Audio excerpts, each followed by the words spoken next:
నిద్ర రాకూడదని కోరుకున్నారా? మరి నిద్రాదేవతని వారు వేరుకున్నారంట.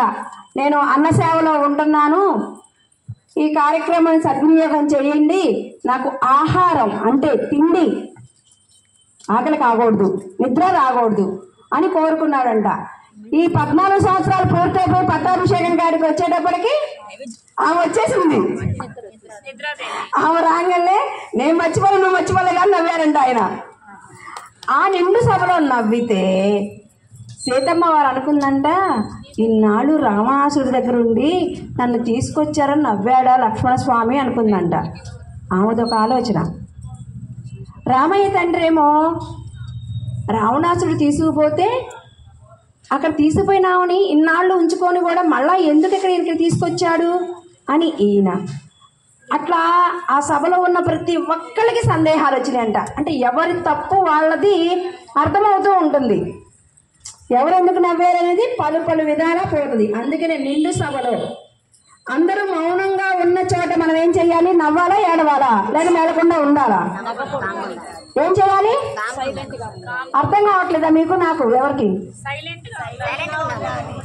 చెప్పేది ఇప్పుడు మనం ఏం చేస్తున్నాం? మాట్లాడుకుంటున్నామా, వింటున్నామా? వింటున్నాం కదా. ఇప్పుడు అయ్యగారు కూడా చెప్తారంటే వినండి. ఎక్కడైనా సరే ఆచారులు ఏదైనా చెప్తూ ఉంటే మనం వినాలి.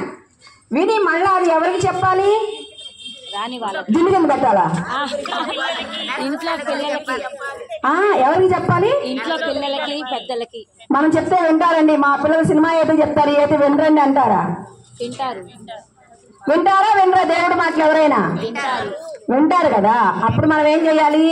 అయ్యగారు చెప్పింది కానీ మంచి విషయాలు ఏవైనా సరే మర్చిపోకూడదు. ఎవరికైనా మనం ఇది చెప్పాలి అంటే అది గుర్తుంటది. లేకపోతే ఇవాళ ఎందుకు వచ్చాము ఇక్కడికి? లక్ష్మీ అమ్మవారి పుట్టినరోజు.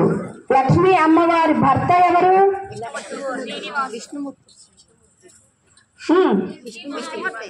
అమ్మవారు దేంట్లో నుంచి ఉద్భవించింది? మీకు చాలా తెలుసు నాకల్లా. లక్ష్మీ క్షీర సముద్ర రాజతనయాం శ్రీరంగధామేశ్వరీం దాసీభూత సమస్త దేవవనితాం లోకైక దీపాంకురాం. అన్ని లోకాలకి ఇప్పుడు ఈ లైట్ లేకపోతే ఎలా ఉంటుంది? చంద్రుడు లేకపోతే ఎలా ఉంటుంది? ప్రతి లోకానికి లోకైక దీపాంకురం, దీపం వంటి లాంటిది లక్ష్మీదేవి. మరి సాయంత్రం పూట లైట్ అయ్యి ఎవరు దండం పెట్టుకుంటారు? పక్కింటి వాళ్ళకి, ఎదురింటి వాళ్ళకి, అది ఇంకెవరికైనా దండం పెట్టుకుంటారా? లక్ష్మీ అమ్మవారి దండం పెట్టుకుంటారా? సంధ్యాదీపం నమోస్తుతి అని లక్ష్మీ అమ్మవారి దండం పెట్టుకుంటారు. వచ్చింది ఆ సంధ్యాదీపం వెలిగించినప్పుడు ఎవరైతే ఇంటికి మొత్తం చేస్తారో వాళ్ళు లక్ష్మీదేవిగా భావించి వాళ్ళకు కూడా బొట్టు పెట్టి ఉంటే పండిస్తాం, లేకపోతే జయ శ్రీమన్నారాయణ. దీపం లక్ష్మీ స్వరూపం. లక్ష్మీ స్వరూపం శ్రీరంగ రాజ మహిషి. శ్రీరంగం ఎక్కడుంది? శ్రీరంగంలో ఎవరున్నారు? చెప్పండి గట్టిగా వచ్చినాము. శ్రీరంగనాథరామ, శ్రీరంగ రాజ మహిషి అని కూడా వచ్చింది కదా దాంట్లోనే. రాజమహిషి ఎవరు? మన లక్ష్మీ అమ్మవారు.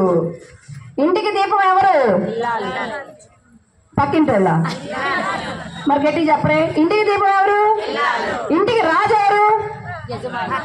ఇంటికి రాజు, ఇంటికి రాజు. ఇంట్లో వానరాలు, ఇంట్లో వానరాలు. చెప్పండి, ఇంట్లో వానరాలు ఎవరు? ఇంట్లో రాజు ఎవరు? ఇంటికి దీపం మన ఇల్లు ఒక స్వర్గసీమ, వైకుంఠం లాంటిది. అప్పుడు మనం వైకుంఠంలో ఉన్నామంటే ఎలా ఉండాలా? ఆనందంగా ఉండాలా, ఏడుస్తూ ఉండాలా? ఎలా ఉండాలి? ఇంట్లో దీపం ఇల్లాలు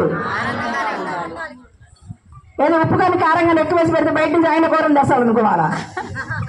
భర్తకి ఎలా వండి పెట్టాలా? ప్రేమతో వండి పెట్టాలా? ఏ వంట చేసినా ఏది చేసినా కూడా ఆ స్వామి నామస్మరణ చేస్తూ ఆ వంట చేసేప్పుడు చాలా దోషాలు ఉంటాయంట. అనేక జీవరాశులు ఘోషిస్తూ ఉంటాయట. అవన్నీ కూడా ఎవరికి వస్తాయి? వండే వాళ్ళకి వస్తాయా, అమ్మాయి వాళ్ళకి వస్తాయా? ఉండే వాళ్ళకి వస్తాయి కదా. అందుకనే పిచ్చి పిచ్చి పాటలు కానీ సినిమాయి కానీ ఫోన్లు కానీ ఇలాంటివి వాడకుండా ఆ నామస్మరణ చేసుకుంటూ మనం వంట ఎప్పుడైతే చేస్తామో మనలో ఉన్న దోషాలు పోతాయి. ఆ జీవరాశులకు కూడా ఏం జరిగిద్ది? పాపం జరిగిద్దా, ముక్తి జరిగిద్దా? వండినందుకు మీకు పాపం, మీ నామస్మరణ వల్ల వాటికి ముక్తి కలిగిద్దా, పాపం కలిగిద్దా? అంటే పరంపదం పోయే వాళ్ళకి చెవుల్లో కూడా వాళ్ళకి చెప్తారు. ఏం చెప్తారు? ఏ నామస్మరణ చెప్తారు? నారాయణ నారాయణ. నారాయణ భార్య లక్ష్మీదేవి, భర్త లక్ష్మీదేవి, తండ్రి సముద్రుడు ఒక పేరు కదా. అయ్యగారు ఇక్కడ మనకి మాస్టర్ గారు అంటే అంగ అయ్యగారే, ఆయనే చెప్తారు. మనకేం తెలియవు. వాళ్ళంటే శాస్త్రాలు అన్ని చదివి కాచి వడపోసిన వాళ్ళు, మనం వడపోసిన పొలం లాంటి వాళ్ళం. అయ్యగారు చెప్తారు.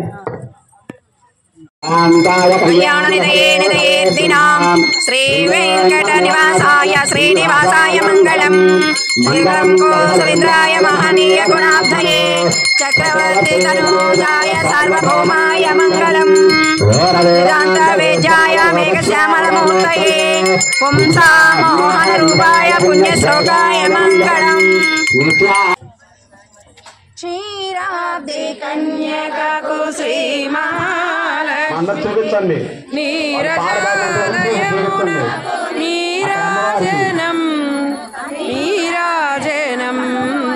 నీరాజనం నజాక్షి మోమునకు జకవకు చెంబునకు నజాక్షి మోమునకు జకకు చెంబునకు కొన్న కర్పూరపు నీరాజనం త్రివేణి తురుమునకు అష్టకమలంబునకు వేణి తురుమునకు అష్టకమలంబునకు నిలువు మాణిక్యముల నీరాజనం. క్షీరాబ్ది కన్యకకు శ్రీ మహాపుత్రాయ ధీమహి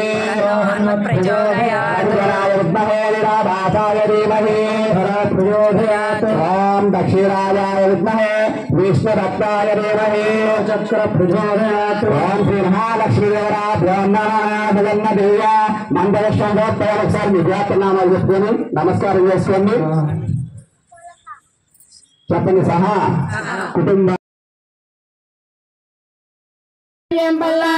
పడే పోరగొక్క విజంగం అప్పాంగ శనియము వల్లవాండే శ్రీమదేంద్రాయ మహాత్మనే శ్రీరంగాయ మల్లలు దొరముల మురిచిన బరువున మల్లపు సరసపు మురిపెమున జల్లగ పొప్పడి జారగ పతిపై చల్లేర తెవలు జాజరా జల్లిన பிராங்கோதை சொன்னா செங்க தமிழ் மாலை 30 தப்பாமே எங்கோ பரேசுரை பாரு 22 மால்